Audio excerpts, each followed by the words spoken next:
Liberal, secular और वामपंथी gang आज एक बार फिर वीर सावरकर के नाम पर बहस कर रहा है।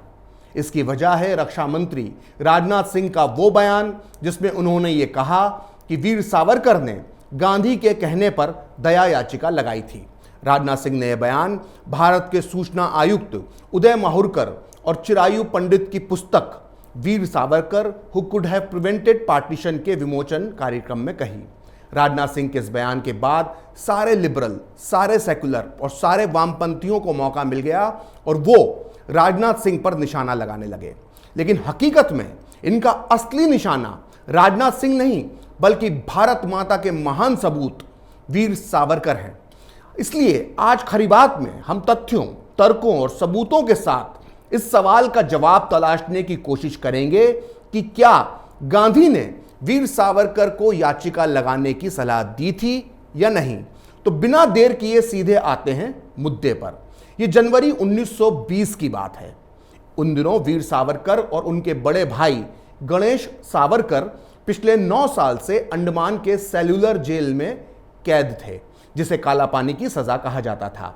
उस समय देश के कई राजनीतिक कैदियों को ब्रिटेन के राजा की तरफ से शाही माफी मिल रही थी और इनमें कई क्रांतिकारी भी शामिल थे।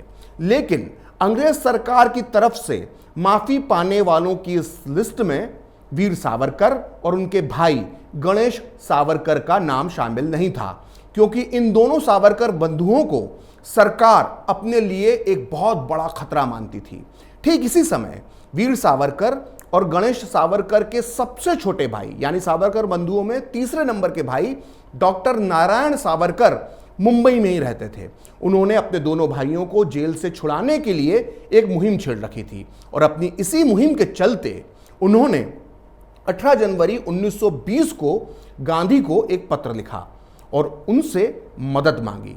जवाब में गांधी ने नारायण सावरकर को 25 जनवरी 1920 को एक पत्र लिखा जो प्रकाशित हुआ है संपूर्ण गांधी वांग्मय के खंड 19 में। आपकी जानकारी के लिए बता दूं कि इस पूरी दुनिया में कोई संपूर्ण गांधी वांग्मय की विश्वसनीयता पर सवाल नहीं उठा सकता है। अब आप ध्यान से सुनिए कि अपने इस पत्र में गांधी ने क्या लिखा था। वो लिखते हैं कि प्रिय डॉक्टर नारायण सावरकर, मुझे आपका पत्र मिला।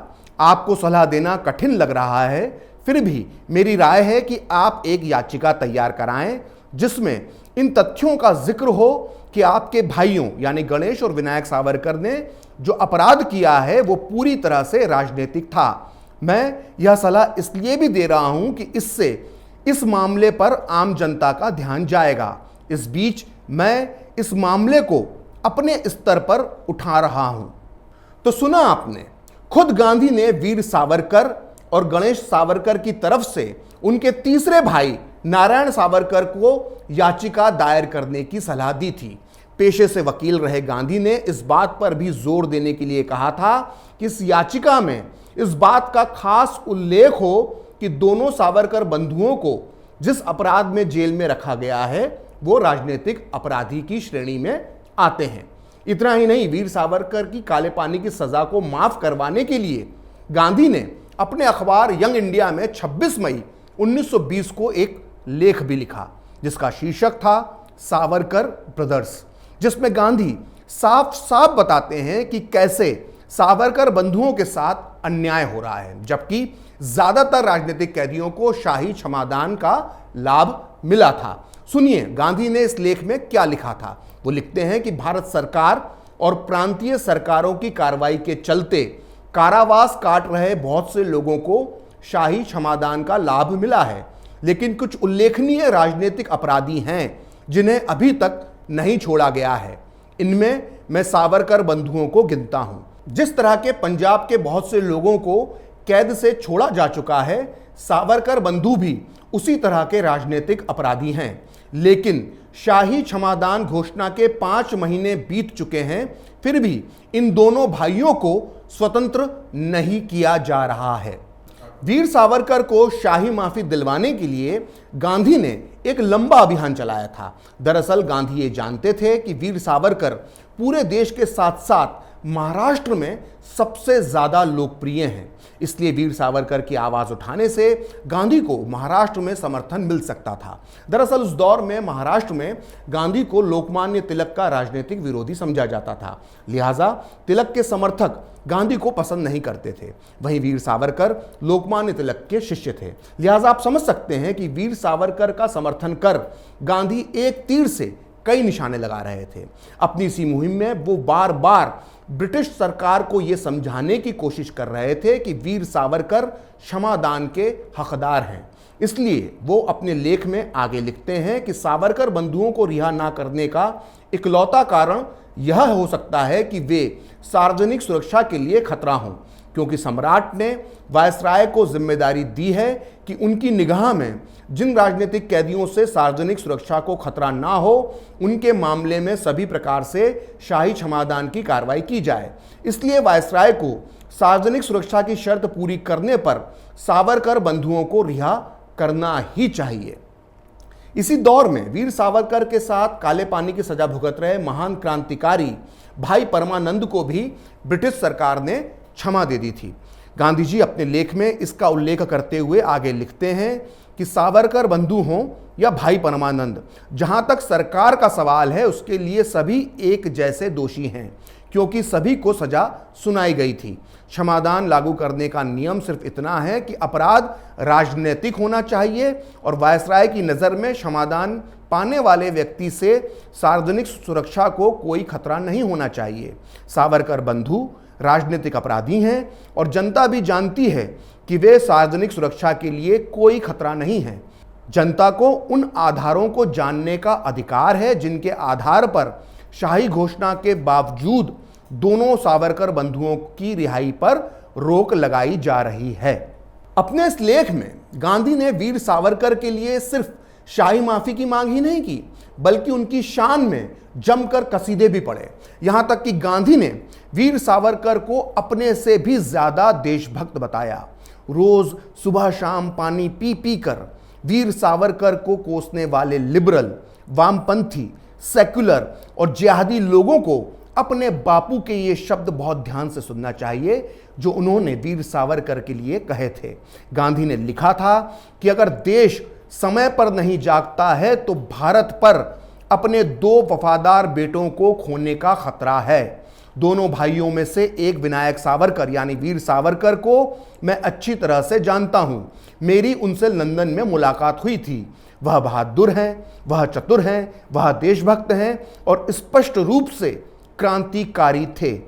उन्होंने सरकार की वर्तमान व्यवस्था में छुपी बुराई को मुझसे काफी पहले देख लिया था। भारत को बहुत प्यार करने के कारण ही वे काला पानी की सजा भुगत रहे हैं। अगर वो किसी न्यायपूर्ण व्यवस्था में होते तो आज किसी उच्च पद पर आसीन होते। मैं उनके और उनके भाई के लिए दुख महसूस करता हूं और इसीलिए ऐसी सरकार से मैं असहयोग करता हूं। गांधी के इन लेखों और पत्रों से यह साफ हो जाता है कि वो सावरकर बंधुओं को क्षमादान देने की पैरवी कर रहे थे। साथ ही उनकी इस बात में भी सहमति थी कि सावरकर बंधु अपने लिए माफी मांगे। गांधी ने सावरकर को चतुर कहकर उनकी तारीफ की और उनके लिए स्थिति का लाभ उठाते हुए क्षमादान की मांग की थी, जो उस दौरान देश के अधिकांश क्रांतिकारियों और राजनीतिक कैदियों को मिल रही थी। मतलब उस समय देश के कई क्रांतिकारियों को माफी मिली थी। दरअसल स्वतंत्रता संग्राम के दौर में राजनीतिक बंदियों द्वारा एक तय फॉर्मेट में माफी की अपील करना एक सामान्य प्रक्रिया थी। उन दिनों कई राजनीतिक कैदियों ने क्षमादान के लिए आवेदन किया और ब्रिटिश सरकार यानी सम्राट से उन्होंने माफी भी पाई। इन्हीं में से एक थे महान क्रांतिकारी शचीन्द्रनाथ सान्याल। सान्याल को 1916 में काले पानी की सजा हुई। उस दौर में वीर सावरकर भी काले पानी की सजा भुगत रहे थे। सान्याल ने अपनी काला पानी के संस्मरण अपनी एक किताब बंदी जीवन में लिखे हैं, जिसमें उन्होंने बताया था कि वीर सावरकर की सलाह पर ही उन्होंने अंग्रेज सरकार तक अपना क्षमा पत्र पहुंचाया था, जिसके बाद 1920 में उन्हें अंडमान के सेलुलर जेल से रिहा कर दिया गया। ये वही सचिंद्रनाथ सान्याल हैं जिन्हें महान क्रांतिकारी भगत सिंह और चंद्रशेखर आजाद का गुरु माना जाता है। अब देखिए सचिंद्रनाथ सान्याल अपनी आत्मकथा बंदी जीवन के पेज नंबर 223 पर सावरकर के बारे में क्या लिखते हैं। सावरकर ने भी तो अपनी चिट्ठी में वैसी ही भावना प्रकट की थी जैसी कि मैंने की है, तो फिर सावरकर को क्यों नहीं छोड़ा गया और मुझे क्यों छोड़ दिया गया। मेरे छूटने और सावरकर के रिहा ना होने के पीछे दो वजह थी। पहली ये कि बंगाल की जनता ने मुझे रिहा करने के लिए आंदोलन चलाया, जबकि महाराष्ट्र में यानी सावरकर के गृह राज्य में ऐसा नहीं हुआ। सावरकर की गिरफ्तारी के बाद महाराष्ट्र में क्रांतिकारी आंदोलन समाप्त हो गया था, इसलिए सरकार को डर है कि कहीं सावरकर की रिहाई से फिर से महाराष्ट्र में क्रांतिकारी आंदोलन शुरू ना हो जाए। अगर आप ईमानदारी से वीर सावरकर के इस कथित माफी कांड का अध्ययन करेंगे तो पाएंगे कि वीर सावरकर जब तक जिंदा थे इस मुद्दे पर कभी चर्चा नहीं हुई। ये माफी वाली बात 90 के दशक में अचानक उठाई गई। ध्यान दीजिएगा, ये वो समय था जब हिंदुत्व और राष्ट्रवाद का प्रभाव तेजी से बढ़ना शुरू हुआ और इसी प्रभाव को रोकने के लिए वामपंथियों ने वीर सावरकर के माफीनामे को हथियार बनाकर उन्हें बदनाम करने का षड्यंत्र रचा। फिलहाल खरी बात प्रखर के साथ में इतना ही। आप चाहें तो मुझसे जुड़ने के लिए मेरे फेसबुक पेज प्रखरश्री 78 को लाइक कर सकते हैं और अगर ट्विटर पर आप मुझसे जुड़ना चाहते हैं तो मेरा ट्विटर हैंडल है प्रखरश्री 78। अगर आपको ये वीडियो पसंद आया तो इसे लाइक करें, शेयर करें और कैपिटल टीवी को सब्सक्राइब करें। नमस्कार।